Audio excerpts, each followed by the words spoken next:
እባብ 40 ቀን የሚጾመው ለምን ይመስላችኋል? ስቀንም አልቅሰንም ወድቀንም ተነስተንም ዛሬ ለደረስንበት የድንግል ማርያም ምልጃዋና ተማጽኖ አለበት። ድንግል ማርያምን ምን ብላችሁ ጠሯታላችሁ? ወንዶች አይተሽ እንደሆነ ምንንም ስራ ቢጠላሉም አንዱ አንዱን ሲያወራ ስለ አንዱ ሲያወራ አትሰሚ። በጣም የሚገርመኝ ነገር ነው። ብዙ ጊዜ የሆነ ቦታ ወሬ ተነስቶ ወይ የሆነ ሰው በቲቪ ሳይሽ እሷ እኮ እንዲህ ናት ብሎ ቀድሞ የሚያወራውን ሰው ዞረሽ የተሰቀች ሴት ናት። ሰላም ውድ የተከበራችሁ ናችሁ ብላችሁ የቻናላችን ቤተሰቦች እንዴት ናችሁልኝ? ሰሞነኛ ወቅታዊ አነጋጋሪ የሆነ ጉዳዮችን ይዤላችሁ ቀርቤያለሁ። ቻናላችን አዲስ ከሆናችሁ ቻናላችን ሰብስክራይብ፣ ምን ለቃችሁን ቪዲዮዎች ላይክ ያደርጋችሁ አብሮነታችሁን አሳዩን። ወደ ቪዲዮቹ። ቴምር ፕሮፐርቲስ አድማሱን ማስፋቱን ቀጥሎ የተጠፋፋ ሰው ያለ ቀጠሮ ይገናኝባታል በምትባለው መገናኛ አዲስ ሳይት አውጥቷል። ዲያስፖራ አደባባይ አካባቢ ከስቱዲዮ እስከ ባለ 3 መኝታ አፓርታማ ከ32 እስከ 154 ካሬ በ35 በመቶ ቅናሽ በ40/60 እና 20/80 አከፋፈል በማይታለፍ እድል ይዘንላችሁ መጥተናል። 40% ከፍላችሁ ቀሪው 60 በመቶ ቤታችሁን ስትረከቡ 20 በመቶ ቅድመ ክፍያ አማራጭ ከፈለጉ ደግሞ በ16 ዙር የሚከፈል። ቴምር ፕሮፐርቲስ በሳር ቤት አደባባይና ቡልጋሪያ አፍሪካ ህብረት አጠገብ ግንባታ የጀመረባቸው ሳይቶች ላይ በልዩ ቅናሽ ቤቶችና ሱቆችን እየሸጠ ነው። አዋሬና ገላን ላይም አለን። በፈለጉት አቅጣጫ በፈቀዱት ዋጋና ያከፋፈል ስርዓት የህልሞን ማረፊያ ከቴምር ያገኛሉ። ነገውን ለማሳመር ዛሬውን ወስኑ። ለበለጠ መረጃ በ0924 47 9891 ይደውሉልን። ቴምር ፕሮፐርቲስ። ቤተሰቦች ዛሬ የመጀመሪያ ማሰማችሁ ንግግር ምንድነው? እናታችን ቅድስት ድንግል ማርያም ለእናንተ ምን ብላችሁ ነው የምትጠራቱ? ደግሞ ምናችሁ ነች? ወንድማችን እጅግ በጣም ደስ የሚል ንግግሮችን እየተናገረ ነበረ። ይሄን ቪዲዮ አይተንመለ። ስቀንም አልቅሰንም ወድቀንም ተነስተንም ዛሬ ለደረስንበት የድንግል ማርያም ምልጃዋና ተማጽኖ አለበት። ድንግል ማርያምን ምን ብላችሁ ጠሯታላችሁ? እናት ዓለሜ፣ መሸሸጊያዬ፣ ወለላይ፣ ገመናዬ፣ ምርኩዜ ወይስ ሌላ? እስቲ የእናንተን ጻፉልኝ። ማርያምን ለሚወዷት ጓደኞቻችሁም ላኩላቸው። አልቅሼ ነበረ ወድቄ ከፊቷ፣ አልቅሼ ነበረ ወድቄ ከደጇ፣ ዛሬ ደረሰልኝ ምልጃና ጸሎቷ ለማለት ሁላችንንም ቤተሰቦች የወንድማችንን ንግግር እንደሰማችሁት ነው። እኔ የመኖሬ ምክንያት የመሳቄ ሚስጥር ነው የምላት። እናንተስ ምንድነው የምትሉ? አንበሳችሁ የምትወዱትን እንድንሉ ደግሞ እጅግ በጣም ደስ የሚላችሁ ንግግር ኮሜንት ላይ አስቀምጡልኝ። ቤተሰቦች ከሰሞኑን እጅግ በጣም ደስ የሚል ነገሮች በተለያዩ ገዳሞች ላይ እየተሰሙ ይገኛሉ። አሁን ያለንበት ወቅት የጾም ወቅት ነው፣ የሱባኤ ጊዜ ነው። እጅግ በጣም ብዙ ሰዎችም በተለያዩ ቤተክርስቲያኖች ላይ እየተገኙ እየጾሙ እያስቀደሱ ይገኛሉ። ታዲያ በስውራ ማርያም ቤተክርስቲያንም አንዲት እናታችን የ5 ዓመት ልጇን የ5 ዓመት ታዳጊ ልጇን በስውራ ማርያም ቤተክርስቲያን ይዛው ተገኝታ መናገር አይችልም ነበረ። በእጅግ በጣም በሚገርም ሁኔታም ድንቅ ተአምርም እንደተሰማም እየተነገረ ነበረ። ይሄ ቪዲዮ ነው ሰምተን ነበር። ይህ የምታዩት ብላቴና 5 ዓመቱ ነው። መናገር አይችልም ነበረ። የትምህርት ጊዜው ደርሶ ትምህርት ቤት ወስደው አይ ይኮ እዚህ አይደለም መግባት ያለበት መናገር ስለማይችል ወደ ማቆያ አስገቢው አሉኝ። እያለቀስኩኝ ወደ ቤት የመለስኩት የስውራ ማርያም ዝና ሰምቼ ወደዚህ መጣሁኝ። ጸበሏን አጠጣሁት፣ አንደበቱ ተከፈተ። ክብር ለድንግል ማርያም ይሁን። ከፍ አድርጋችሁ አመስግኑ። ቤተሰቦች እንደሰማችሁት ነው። እሷን የሰማች ድንግል ማርያም እኛንም ተስማን። እጅግ በጣም ደስ የሚል ተአምር ነበር ሰምተን የተመለስነው። ልጅ ያላችሁ ሰዎች ታውቁታላችሁ ተስፋ አድርጋለሁ። አንድ ታዳጊ ህፃን ልጅ እስከ 5 ዓመቱ አይናገርም ማለት እጅግ በጣም ብዙ ቤተሰቦችን የሚያስጨንቅ ነገር ነው። ታዲያ እጅግ በጣም ደስ በሚል ሁኔታም ጭንቀታቸውም ተፈቶላቸው ምስክርነታቸውን ለመናገር በቅተዋል። እናንተስ ቤተሰቦች ይህን ታሪክ ሰሙ ላይ ደስታ ተሰማችሁ? የተሰማችሁን ሀሳብና አስተያየት ኮሜንት ላይ አስቀምጡልኝ። ቀጣይ ደግሞ ማሳያችሁ መረጃ ምንድነው? ቤተሰቦች አንድ ታዳጊ እጅግ በጣም በእድሜው ታዳጊ ነው። ታዲያ ባለፈው ሳምንት ላይ አንድ ቪዲዮ አሳይቻችሁ ነበር። ምናልባት ያያችሁ ሰዎች አዘዝቱም ተስፋ አድርጋለሁ። በመንገድ ላይ የተለያዩ እቃዎችን በመሸጥ በዚህ ቪዲዮ እጅግ በጣም ሰዎችንም አስገርሞ ነበር። ታዲያ ከዛ ቦታ ላይም አንስተው በመንጮቻ ስፍራ ቦታ ላይ ወስደውትም ከአንዲት ታዳጊ ህፃን ጋርም የተጫወተ ልጅቷ ታምራለች ብሎ አንተም ታምራለች ሲሉት እጅግ በጣም ሰዎችን ያሳዘነ ምላሽም መልሶላቸው ነበር። እኔ እኮ ቆሻሻ ነኝ እያለ አስደንጋጭ የሆነ መልስ ከህፃን አንደበቱ ተናግሮ ነበር። ታዲያ እጅግ በጣም ሰዎችም ተገርመው ይህን ቪዲዮም እየተቀባበሉት ነበረ። እስኪ ቪዲዮን አይተን እንመለስ። አንተ ቆንጆ ነህ በጣም እሺ። ይህ ንግግር የበርካቶችን ልብ ነክቷል። ወንድ ልጅ አይጠም የሚባለው ታዲያ ለዚህም ነው። ይህ ታዳጊ ሕፃን በዚህ በሚያምርና በተስፋ በተሞላ ፈገግታው ውስጥ ብዙ ነገሮችን የደበቀ ይመስላል። ይህ ሕፃን በፈገግታ ተሞልቶ እየተጫወተ እኔ አላምርም ቆሻሻ ነኝ ሲል ሲሰማ እጅግ የብዙዎችን ልብ ነክቷል። ዛሬ በየዋህነት እኔ አላምርም ቆሻሻ ነኝ ሲል የብዙዎቻችን ልብ በሐዘን ኮርኩሮ አልፏል። ነገር ግን የልጅነት አእምሮ ያልተረዳው አንድ ትልቅ እውነት አለ። ዛሬ የቸገረው ሰው ነገም ይቸገራል ማለት ግን ፈጽሞ አይደለም። ወንድ ልጅ ከሕፃንነቱ ጀምሮ ለቤተሰቡ ለወዳጆቹና ለነገ ሕይወቱ ሲል ደክሞ ጥሮና ግሮ ነው የሚያድገው። ወንድ ልጅ እጁ ቢቆሽሽ ልብሱ ቢደክም እንኳን የውስጡ ስብዕናና መስዋዕትነት ሁልጊዜም ውብ ነው። ዛሬ በዚህ መጫወቻ ቦታ ላይ ቆሻሻ ነኝ ብለው የቆመው ይህ ሕፃን ነገ ጠንክሮ የሚቆም የብዙዎችን ሕይወት የሚቀይርና ትልቅ ቦታ የሚደርስ የነገ ሀገር ተስፋ ይሆናል። ታዲያ እናንተስ የዚህን ታዳጊ ሕፃን ንግግር እንዴት አያችሁት? እስኪ ሐሳባችሁን ግለጹልኝ። ቤተሰቦች ቪዲዮ እንደተመለከታችሁት ነው። ምናልባት ይህ ታዳጊ መንገድ ላይ የተለያዩ ሰዎች የሚናገሩትን ነገር በአእምሮ ተቀርጾበት ሊሆን ይችላል። እጅግ በጣም ብዙ ሰዎችም አዝነው ገና በዚህ እድሜው ለምንድን ነው የበታችነት ስሜት እንዲሰማው የሆነው ሐሳብና አስተያየት እየሰጡ ነበር። እናንተስ ምን ትላላችሁ?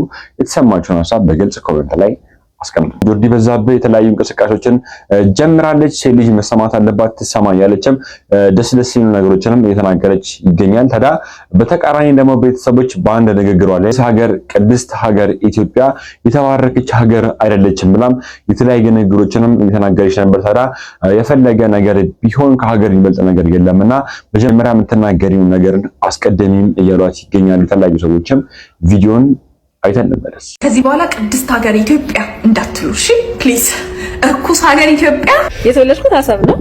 በእውነት አሰብ ያሰብጨው ለዛ ነው ያሰብጨው ለዛ ነው አሰብ ነው የተወለድኩት።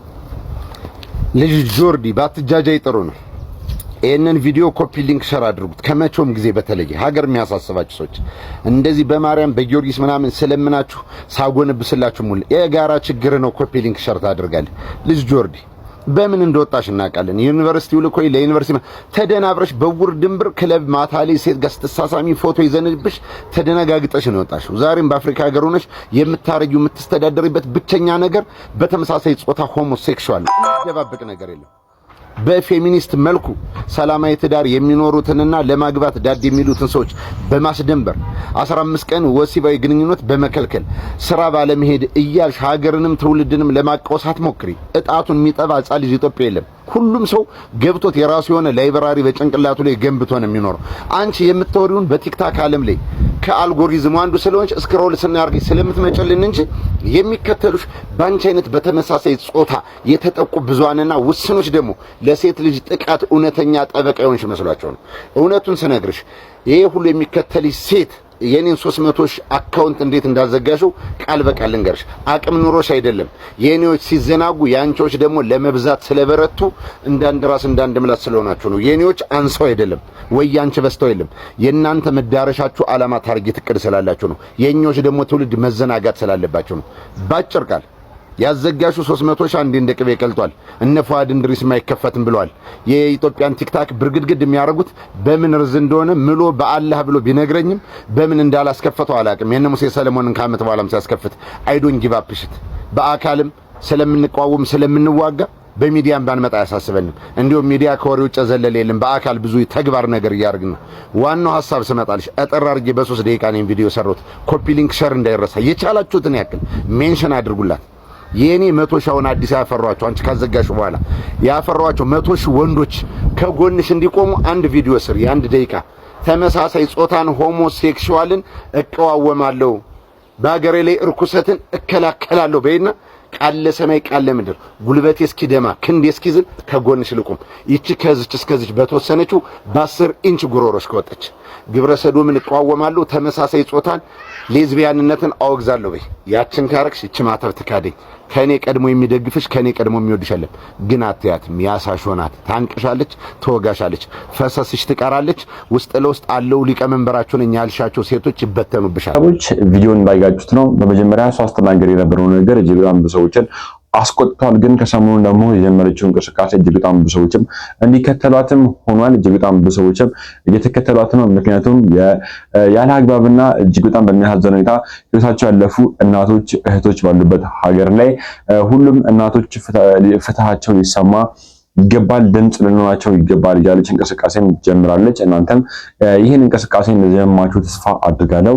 በቀጣይ ደግሞ ማሳያችሁ ቪዲዮ ቴምር ፕሮፐርቲስ አድማሱን ማስፋቱን ቀጥሎ የተጠፋፋ ሰው ያለ ቀጠሮ ይገናኝባታል በምትባለው መገናኛ አዲስ ሳይት አውጥቷል። ዲያስፖራ አደባባይ አካባቢ ከስቱዲዮ እስከ ባለ 3 መኝታ አፓርታማ ከ32 እስከ 154 ካሬ በ35 በመቶ ቅናሽ በ40/60 እና 20/80 አከፋፈል በማይታለፍ እድል ይዘንላችሁ መጥተናል። 40% ከፍላችሁ ቀሪውን 60 በመቶ ቤታችሁ ስትረከቡ 20 በመቶ ቅድመ ክፍያ አማራጭ ከፈለጉ ደግሞ በ16 ዙር የሚከፈል። ቴምር ፕሮፐርቲስ በሳር ቤት አደባባይና ቡልጋሪያ አፍሪካ ህብረት አጠገብ ግንባታ የጀመረባቸው ሳይቶች ላይ በልዩ ቅናሽ ቤቶችና ሱቆችን እየሸጠ ነው። አዋሬና ገላን ላይም አለን። በፈለጉት አቅጣጫ በፈቀዱት ዋጋና ያከፋፈል ስርዓት የህልሞን ማረፊያ ከቴምር ያገኛሉ። ነገውን ለማሳመር ዛሬውን ይወስኑ። ለበለጠ መረጃ በ0924 47 9891 ይደውሉልን። ቴምር ፕሮፐርቲስ። በቀጣይ ደግሞ ማሳያችሁ ቪዲዮ ምን ነው፣ ሁላችንም አቅማችን በፈቀደ መልኩ በዚህ ሰዓት ላይ በጎዳና ላይ ለሚገኙ ታዳጊዎች አቅማችንን ማድረግ አለብን። ቤት ውስጥ የማንጠቀምባቸውን ያገለገሉ የታናናሽ ወንድሞቻችንን ልብሶችን እንዲሁም ደግሞ የራሳችንን ልብሶችንን ሊሆን ይችላል። እንዲሁም ደግሞ በአቅማችን ገንዘብ መስጠት ከቻለን በገንዘብ በመስጠት የአቅማችንን ብንግፋቸው ጥሩ ሀሳብ ነው ብዬ አስባለሁ። ምክንያቱም አንድ ወንድማችንም ደስ የሚል ነገሮችን የተናገረ ነበር። በዚህ ዙሪያ ላይ በዚህ ብርድ ታዳጊ ህፃናት እጅግ በጣም ብርድ እየመታቸው ይገኛሉ ያለ ነበር። ቪዲዮን አሳዛኝና ልብ ሰባሪ ዜና በዚህ ሰዓት በማህበራዊ ሚዲያ ላይ የብዙዎቹን ልብ እየነካውና በእንባ ያራጨው አሳዛኝ ተንቀሳቃሽ ቪዲዮ ከላይ በምስሉ ላይ የምንመለከታቸው ታዳጊ ህጻናት እኛ ባንሶላ በብርድ ልብስ ታጅበን በሞቀ አልጋ ላይ በጤና አድረን መኪና የለንም ብለን የጎደለንን ቆጥረን እናማራለን። ግን ደግሞ ከኛ በብዙ እድሜ የሚያንሱ በችግር በተለያዩ ምክንያቶች ከእናትና ከአባታቸው ጉያ ወጥተው እንደዚህ በጎዳና ወንበር ላይ ብርድ ልብስ አንሶላ ሳይሉ የክረምቱ ብርድ እየጠጡ የሚያዱ ህጻናት አሉና ማሰብና ባለን ነገር ማመስገኑ ይበልጣል። እነዚህ በቪዲዮ የምንመለከታቸው ህጻናቶች ዛሬ ማለዳ ቦሌ ድልድይ ስር ለማረፊያ በተዘጋጀ ወንበር ላይ ጥቅል ብለው ተኝተው ተመለከትኩኝ። አቅም ኖሮኝ ብደግፋቸው በወደድኩ። ግን ለማንኛውም ወዳጆቼ ባለን ጤና ፈጣሪ ባደረገልን ነገር እናመስግን ለማለት ያህል ነው። የሰው መልካምነት የሚገለጸው ባለው ነገር ነውና እነዚህ ልጆች ከዚህ ክረምትና አስከፊ ጎዳና ህይወት እንዲወጡ እስቲ የሌለንን ቆጥረን ከማማረር ይልቅ ባለም ነገር በተደረገልን ነገር ማመስገኑ ይበልጣል። መልካም ምሽት ተመኘውላችሁ። ቤተሰቦች ወንድማችን ሲናገረም እንደሰማችሁት ነው። እጅግ በጣም የሚያሳዝን ነገር ነበር ሰምተን የተመለስነው።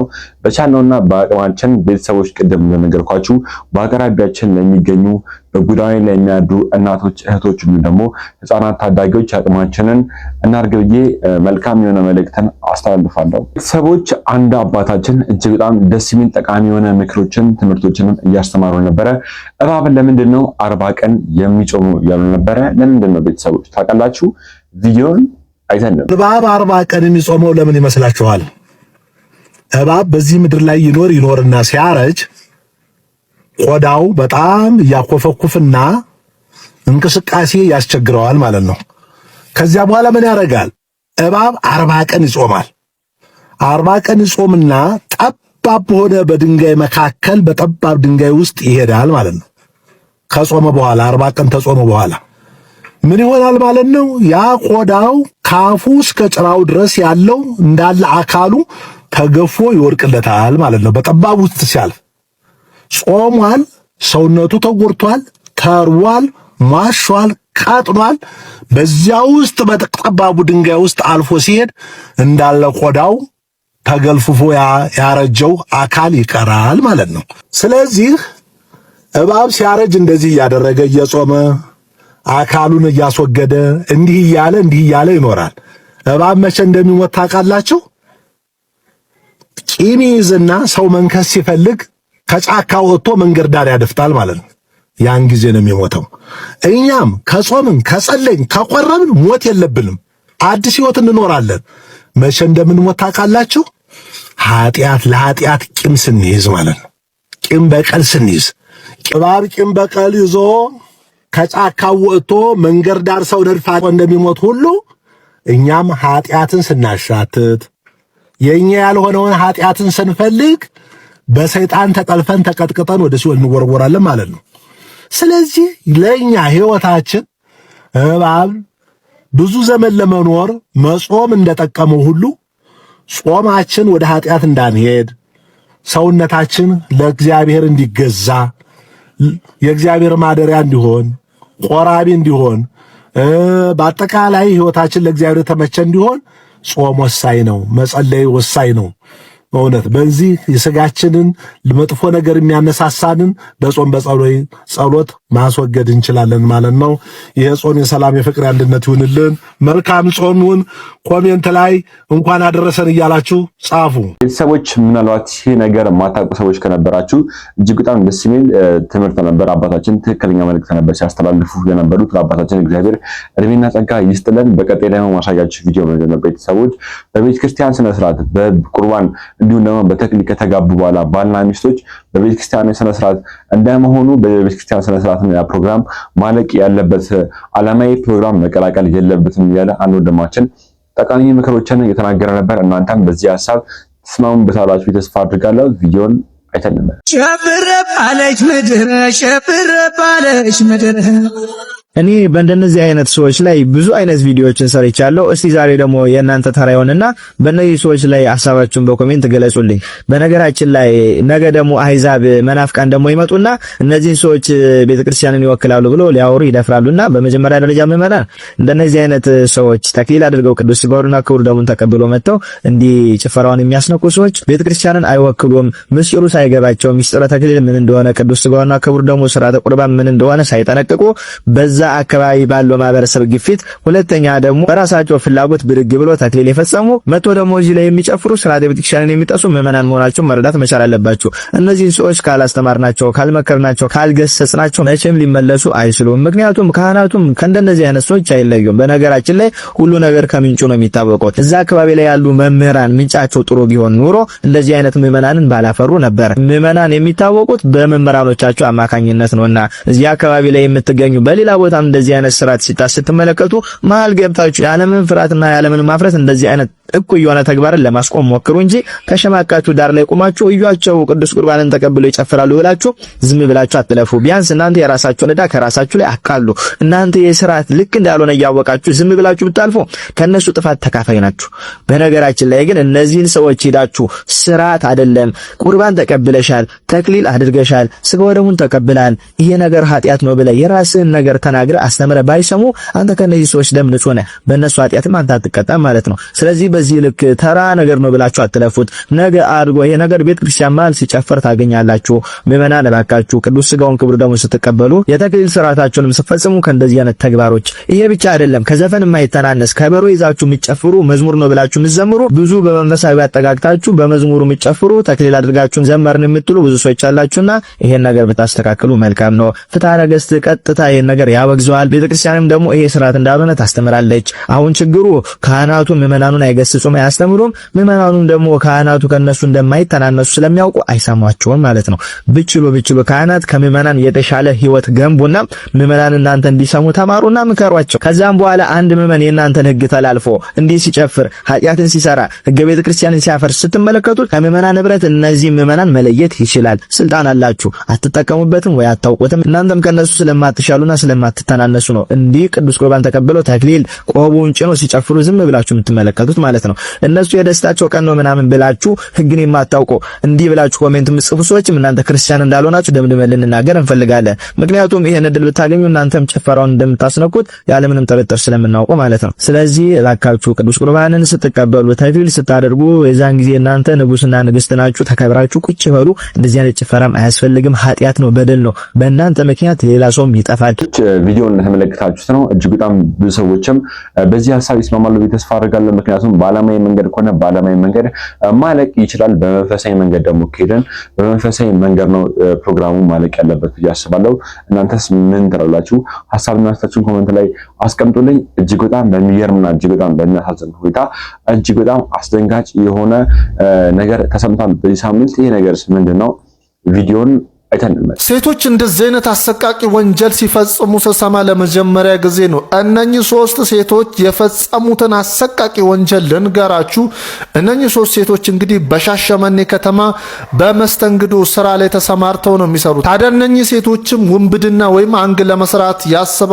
ታዲያ አንድ ቀን እነሱ የሚሰሩበት ግሮሰሪ አንድ ግለሰብ አልጋ ይዝና ይተኛል። ታዲያ እነሱም ግራ ቀኝ በማየት ማንም እንደሌለ ካረጋገጡ በኋላ ወደ ክፍሉ ገብተው አንደኛው በለበሰው ልብስ አፉንና አፍንጫውን ታፍነዋለች፣ አንደኛው ደግሞ አንገቱን ታንቀዋለች፣ አንደኛው ደግሞ እንዳይንቀሳቀስ እግሩን ትይዘውና አፍነው እንግዲህ በአሰቃቂ ሁኔታ ህይወቱ እንዲያልፍ ያደርጋሉ።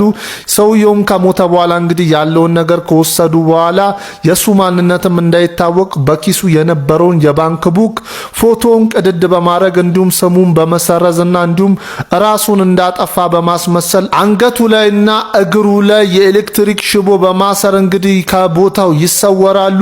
የሻሸመኔ ፖሊስም እንግዲህ ወንጀሉን አጣርቶ ወንጀለኞችን በቁጥጥር ስር ያውሏቸዋል። ፍርድ ቤትም ቀርበው እንግዲህ ጥፋተኛ ተብለው 3ቱም በ20 ዓመት እስራት እንዲቀጡ ፍርድ ቤቱ ወስኖባቸዋል። ከሆነ ጊዜ በኋላ የተሰሙ ያሉ ነገሮች በጣም ብዙ ሰዎችን እያስደነገጡ እያስፈሩም ይገኛሉ። ምክንያቱም በየጊዜው የምንሰማቸው ነገሮች በተደጋጋሚ እንደዚህ አይነት ነገር ሆነዋል። ታዲያ እጅግ በጣም ብዙ ሰዎችም እግዚአብሔር ልቡናቸውን ይመልስላቸው እየተባለ ይገኛል። ምክንያቱም እጅግ በጣም ዘግናኝ የሆኑ ነገሮች ነው እየተሰሙ የሚገኙት። እናንተስ ምን ትላላችሁ? እግዚአብሔር ልቡና ይስጣቸው፣ ቀልባቸውን ይመልስላቸው ብዬ ነው የማስበው።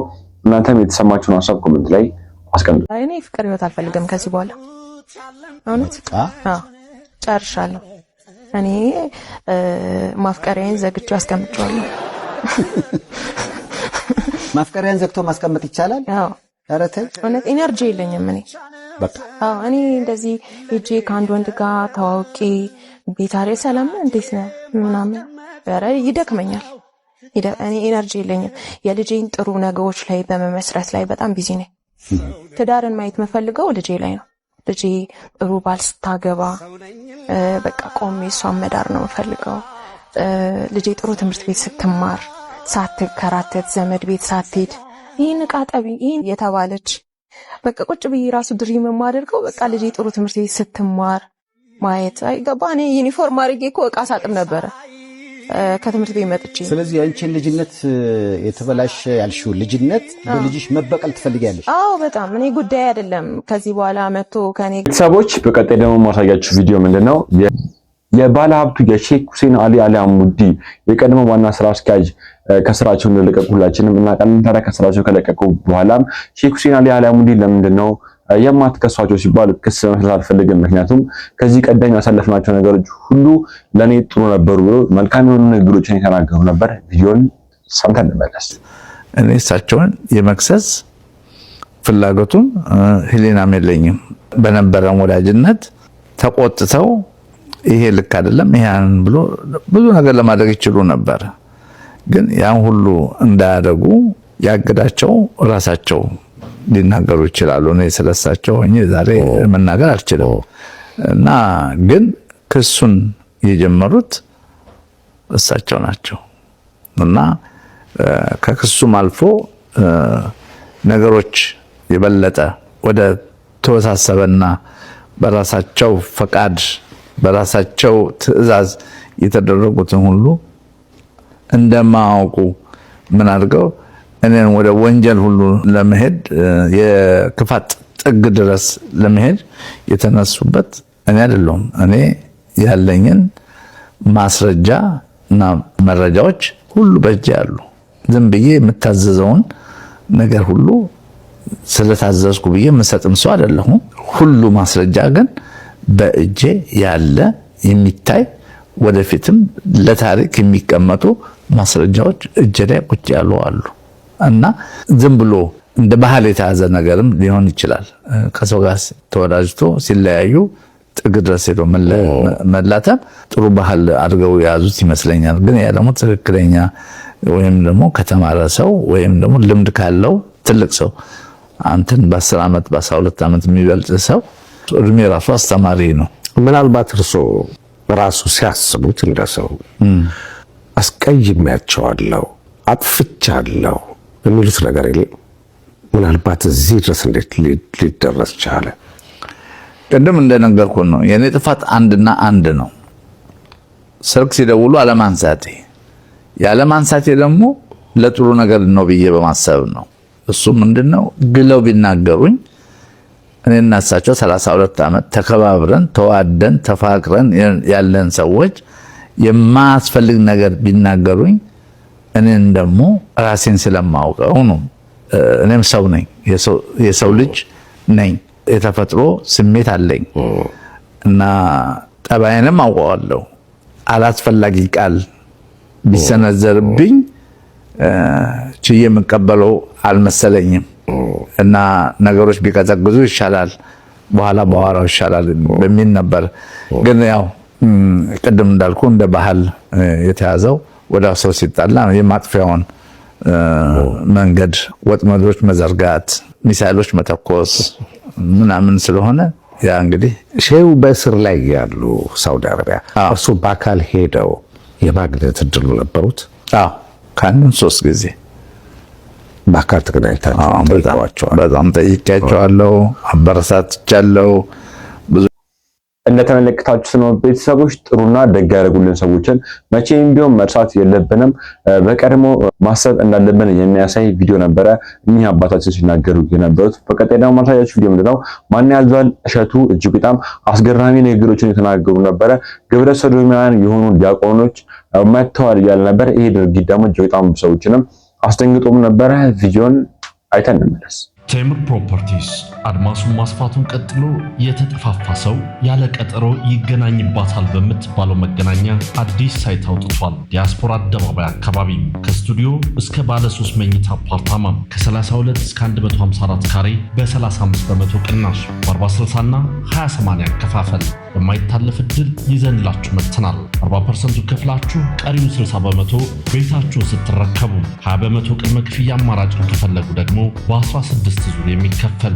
ቴምር ፕሮፐርቲስ በሳር ቤት አደባባይና ቡልጋሪያ አፍሪካ ህብረት አጠገብ ግንባታ የጀመረባቸው ሳይቶች ላይ በልዩ ቅናሽ ቤቶችና ሱቆችን እየሸጠ ነው። አዋሬና ገላን ላይም አለን። በፈለጉት አቅጣጫ በፈቀዱት ዋጋና ያከፋፈል ስርዓት የህልሞን ማረፊያ ከቴምር ያገኛሉ። ነገውን ለማሳመር ዛሬውን ይወስኑ።